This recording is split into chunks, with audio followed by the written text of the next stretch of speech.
কোনটি বৃহত্তম নির্ণয় করো। এখানে দেখো 5/9 দেওয়া হয়েছে। 5/9 অর্থাৎ এখানে দশমিক দিলাম, 5×9 45, আবারও 5 আসলো, দশমিকের জন্য 0, 5×9 45, আবারও 5 আসবে, মানে এরমভাবে আসতে থাকবে।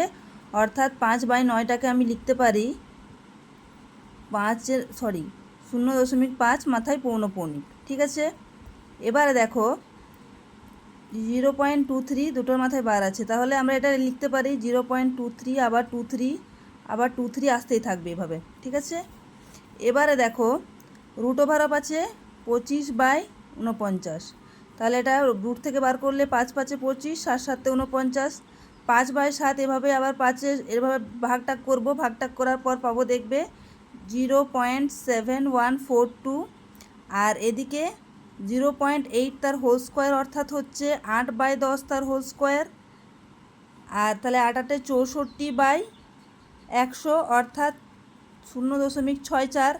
এবারে এদের মধ্যে বলা হয়েছে বৃহত্তম কোনটি। তো দেখো সবথেকে বৃহত্তম হচ্ছে 0.7টা, অর্থাৎ সবথেকে বড় হচ্ছে √25/49।